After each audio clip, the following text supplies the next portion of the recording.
Rumah dinas harusnya menjadi tempat tinggal sementara. Sebuah fasilitas, bukan pilihan, dan sering dianggap aman karena berada di bawah pengawasan instansi. Namun bagi sebagian orang, rumah dinas bukan sekadar bangunan, melainkan tempat di mana jejak masa lalu tidak pernah benar-benar pergi.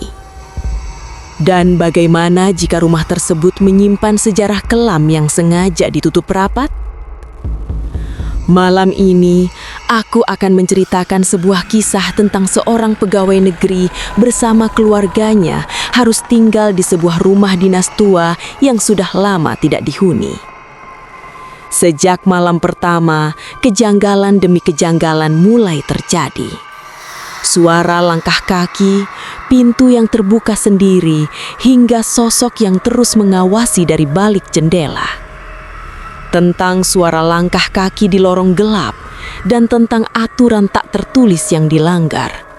Hingga akhirnya rumah itu menuntut bayaran. Ini bukan sekadar cerita tentang rumah angker. Ini adalah kisah tentang aturan yang dilanggar, rahasia yang disembunyikan, dan penghuni yang tak pernah benar-benar pergi. Sebelum mulai, jangan lupa untuk menekan tombol like dan subscribe. Ikuti cerita kami sampai akhir dan komen dari mana kota tempat sahabat menonton agar admin bisa tahu sejauh mana cerita kami telah sampai.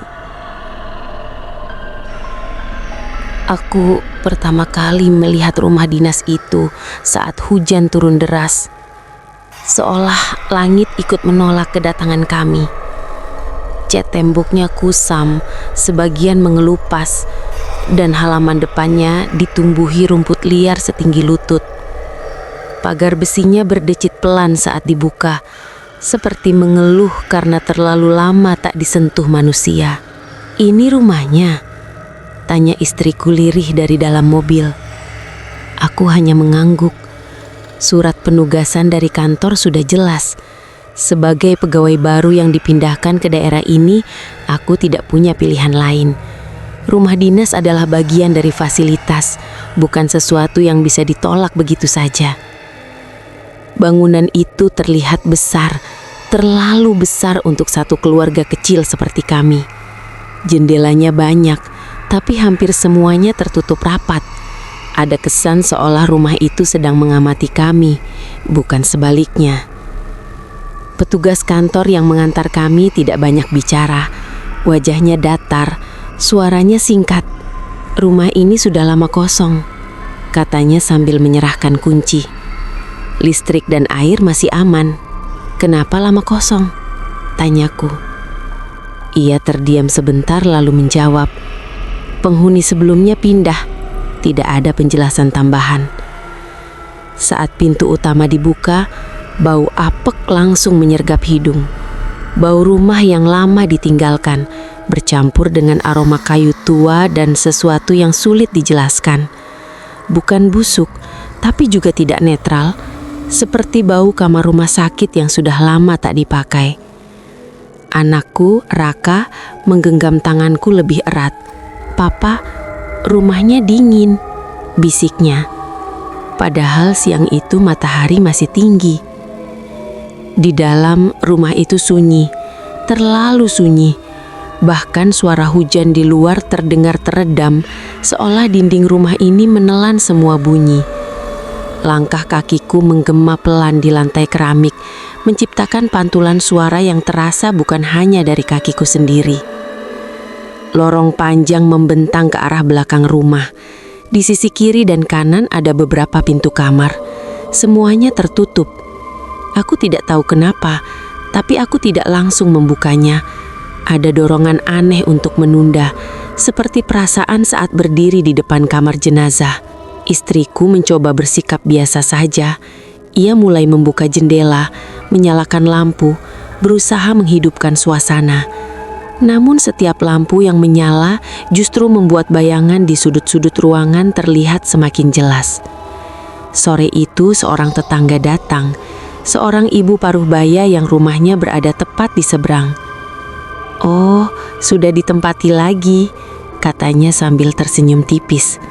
Senyumnya tidak sampai ke mata. "Iya, Bu, kami baru pindah," jawab istriku ramah. Ibu itu melirik rumah kami, lalu menurunkan suaranya. "Kalau malam, jangan buka pintu belakang." Aku menatapnya. "Kenapa?" Ia terdiam lama, lalu menjawab, "Pokoknya jangan." Setelah itu ia pamit tanpa menjelaskan apapun. Malam pertama di rumah dinas itu, aku terbangun pukul 2 lewat sedikit. Bukan karena mimpi buruk, tapi karena suara langkah kaki. Pelan, teratur, seperti seseorang berjalan menyusuri lorong. Aku menahan nafas, mendengarkan. Langkah itu berhenti tepat di depan pintu kamar kami. Dan dari balik pintu, terdengar suara nafas, bukan milik siapapun di dalam kamar.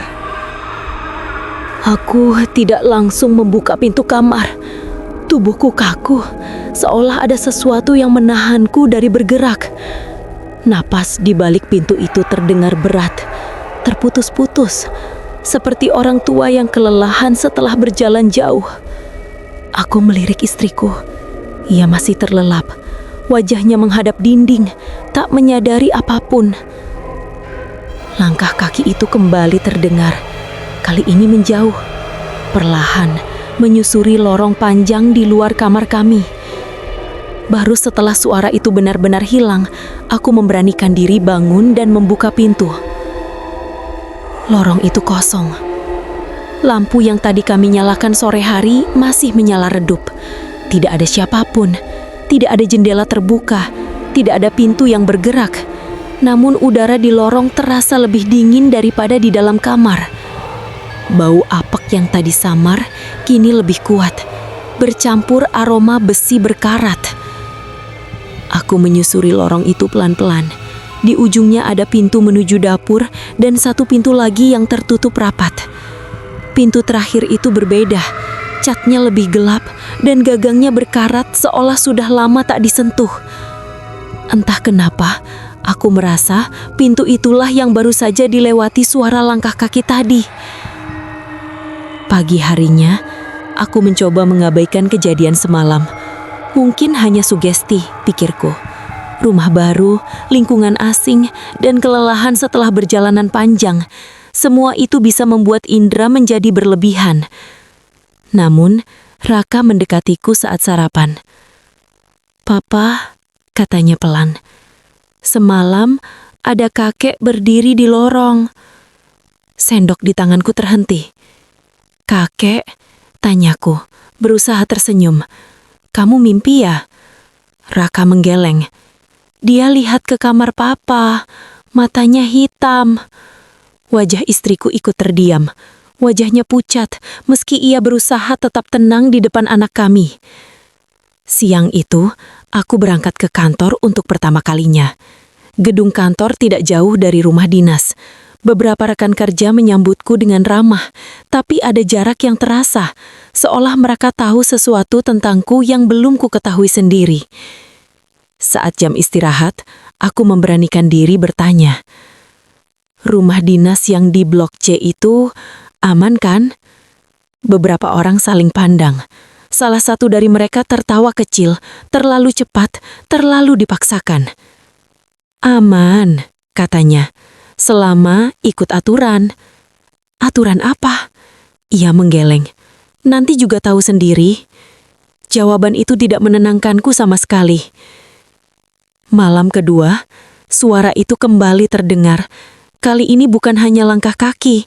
Ada suara seperti kursi diseret dari dapur, diikuti bunyi pintu belakang yang berderit pelan. Aku teringat peringatan tetangga kemarin. Jangan buka pintu belakang. Aku mengintip dari balik pintu kamar. Dari kejauhan aku melihat pintu belakang sedikit terbuka.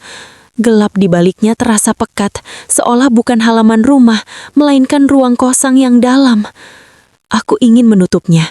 Aku tahu aku seharusnya menutupnya, tapi kakiku tidak mau bergerak. Dari kegelapan itu, muncul bayangan seseorang. Tubuhnya membungkuk, jalannya tertatih. Setiap langkahnya disertai suara napas berat yang sama seperti semalam. Ia berhenti tepat di bawah lampu lorong. Untuk sesaat, cahaya menyingkap wajahnya. Wajah seorang pria tua, kulitnya pucat keabu-abuan, dengan mata yang seluruhnya hitam tanpa putih sama sekali. Bibirnya bergerak pelan, seolah berusaha mengucapkan sesuatu. Lampu lorong tiba-tiba mati. Aku tersentak, dan pada saat bersamaan, istriku menjerit dari dalam kamar. Aku menutup pintu secepat mungkin dan mengunci dari dalam. Jantungku berdegup kencang, telingaku berdenging. Di balik pintu, terdengar ketukan pelan. 1, 2, 3. Tidak keras, tapi cukup untuk membuatku gemetar. Pak, suara itu terdengar, serak dan panjang. Ini rumah saya. Aku menutup telingaku, memeluk Raka yang menangis ketakutan. Ketukan itu terus berlanjut sampai menjelang subuh, lalu menghilang begitu saja. Keesokan harinya, aku mendapati pintu belakang rumah terbuka lebar. Di lantainya ada bekas jejak kaki basah yang mengarah ke lorong panjang. Jejak itu berhenti tepat di depan pintu kamar kami. Dan di dinding, dengan goresan hitam seperti arang, tertulis satu kalimat, "Jangan ganti aturan." Tulisan di dinding itu tidak langsung hilang meski sudah aku bersihkan berulang kali. Catnya memang pudar, goresannya memudar, tapi bekasnya tetap ada, seperti bayangan luka lama di kulit. Setiap kali aku melewati lorong itu, mataku selalu tertarik ke titik tempat kalimat itu pernah tertulis. Jangan ganti aturan.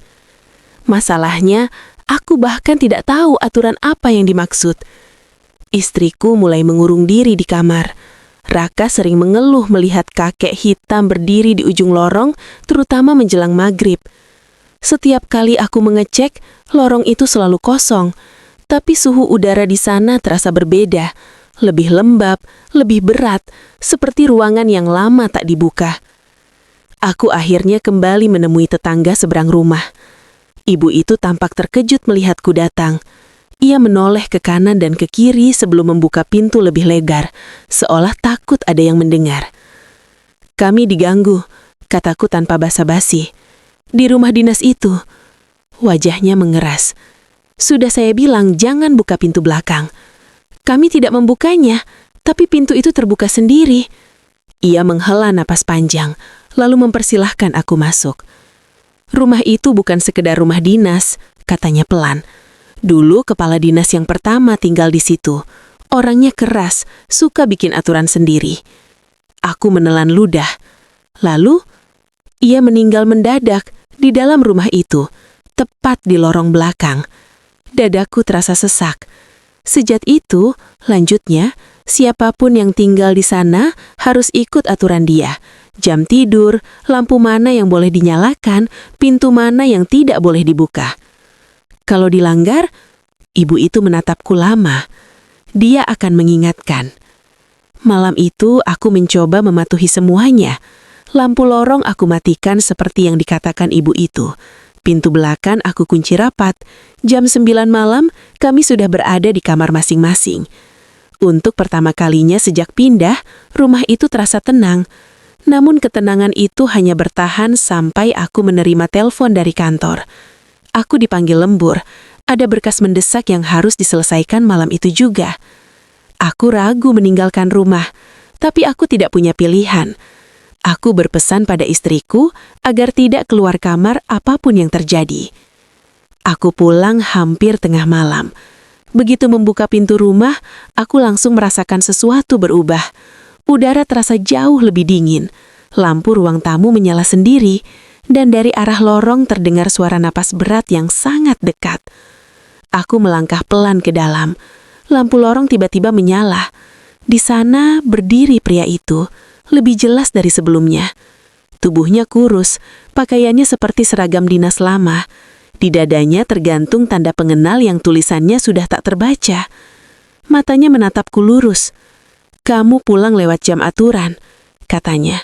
Suaranya dalam, bergaung seperti berasal dari dinding rumah itu sendiri. Aku mundur selangkah. Saya cuma bekerja. Rumah ini punya jadwal. Kamu menempati, berarti kamu setuju. Ia melangkah mendekat. Setiap langkahnya membuat lantai berderit keras. Meski aku tahu, lantai itu sebenarnya kokoh. Dari kamar terdengar suara Raka menangis. Pria itu berhenti. Kepalanya menoleh perlahan ke arah suara itu. Anak tidak boleh melihat. Itu aturan saya. Lampu kembali mati. Aku berlari ke kamar, mengunci pintu dan memeluk keluargaku.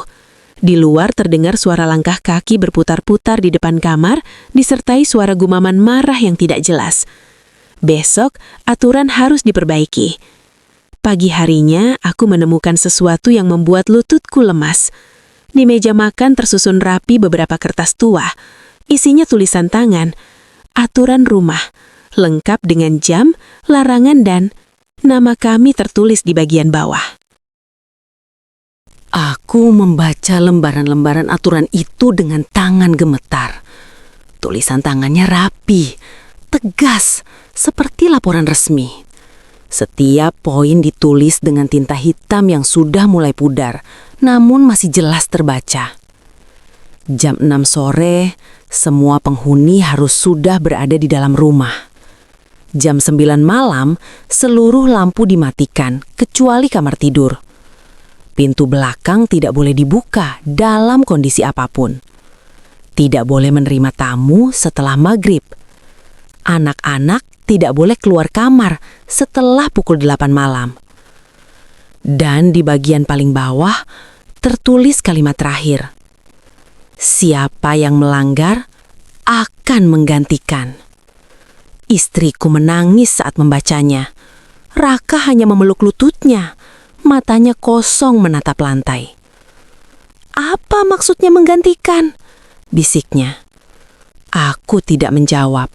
Aku tidak berani. Hari itu aku izin tidak masuk kantor. Aku menghubungi atasan, berniat meminta pindah. Jawaban di seberang telepon singkat dan dingin. Rumah dinas tidak bisa ditinggalkan sebelum masa tugas selesai. Pak, rumah itu tidak aman, kataku hampir memohon. Ia terdiam sejenak. Semua rumah dinas aman kalau penghuninya patuh. Telepon terputus. Menjelang sore, suara-suara mulai muncul lagi. Dari lorong, dari dapur, dari belakang rumah. Seolah seluruh bangunan itu hidup dan bergerak. Aku mengikuti semua aturan sebisa mungkin. Tapi kecemasan membuatku lupa waktu. Jam menunjukkan pukul 6:05 saat aku baru saja menutup pintu depan. Lampu lorong langsung berkedip. Aku tahu aku terlambat. Suhu udara turun drastis. Dari ujung lorong, pria tua itu muncul perlahan. Wajahnya tidak lagi datar. Ada kemarahan di sana. Kamu melanggar, katanya. Aku cuma terlambat 5 menit, jawabku gemetar. Aturan tidak mengenal toleransi. Ia mengangkat tangannya. Dinding rumah bergetar. Foto-foto di dinding jatuh satu persatu, pecah di lantai. Dari kamar, istriku berteriak memanggil namaku. Pilih, kata pria itu. Kamu atau salah satu dari mereka. Aku terdiam. Kepalaku berdenging, air mataku jatuh tanpa sadar. Aku, jawabku pelan. Aku saja. Pria itu tersenyum tipis, senyum yang membuat dadaku semakin sesak. Malam itu aku bermimpi berdiri di lorong rumah. Aku mengenakan seragam dinas lama. Dadaku terasa berat, kakiku sulit digerakkan. Aku ingin berteriak, tapi tidak ada suara keluar.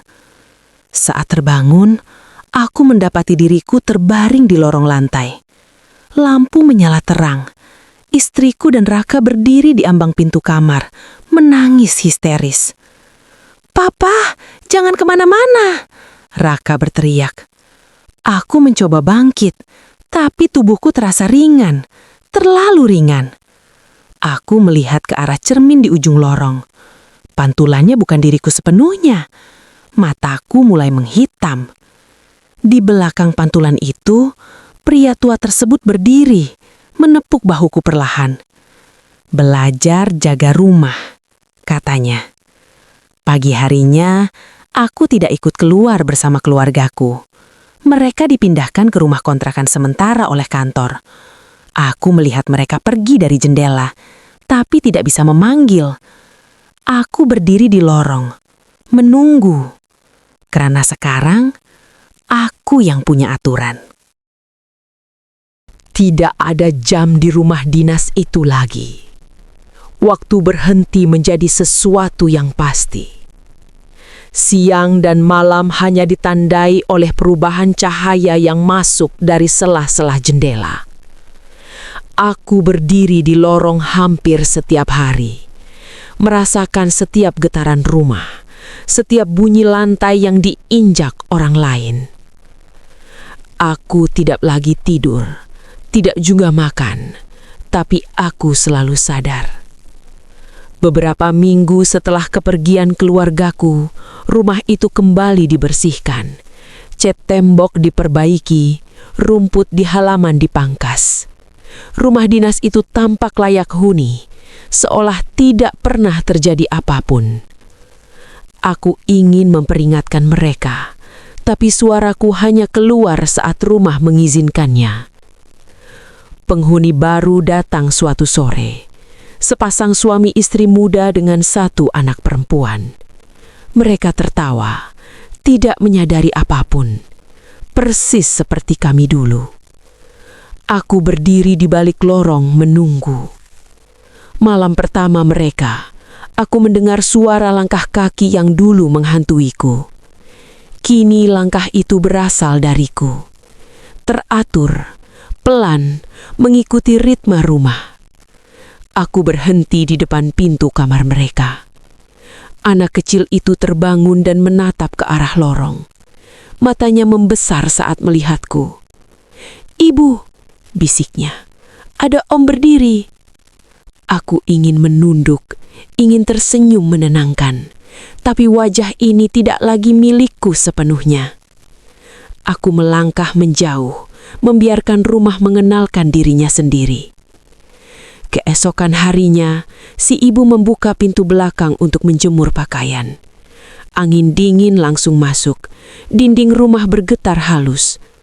Aku merasakan kemarahan lama itu bangkit, bukan dariku, melainkan dari rumah itu sendiri. Malamnya, aku menulis aturan baru di atas meja makan. Tanganku bergerak sendiri mengikuti garis yang sudah pernah ada. Jam, larangan, dan peringatan. Di bagian bawah, aku berhenti sejenak. Aku teringat wajah istriku. Tawaraka, rumah yang dulu ingin kutinggali dengan tenang. Tanganku gemetar. Aku menulis satu tambahan kecil, sesuatu yang tidak pernah ada sebelumnya. Jika ingin pergi, pergilah sebelum rumah mengenalmu. Aku tahu, tidak semua akan mematuhinya. Beberapa bulan kemudian, tetangga seberang kembali melihat rumah itu ditempati. Lampunya menyala normal, tidak ada jeritan, tidak ada laporan. Rumah dinas itu selalu terisi, selalu rapi, selalu siap menerima penghuni baru. Dan setiap malam, tepat pukul 2, aku berdiri di lorong.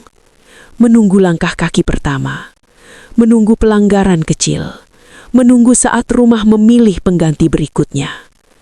Karena rumah dinas tidak pernah benar-benar kosong. Ia hanya sedang menunggu. Malam ini, kisah kita berakhir. Tapi teror mungkin baru saja dimulai. Jika kalian ingin terus mendengar kisah-kisah horor lain, jangan lupa like, subscribe, dan tinggalkan komentar tentang bagian mana yang paling membuat kalian merinding. Sampai jumpa di kisah selanjutnya, jika kalian masih berani mendengarnya.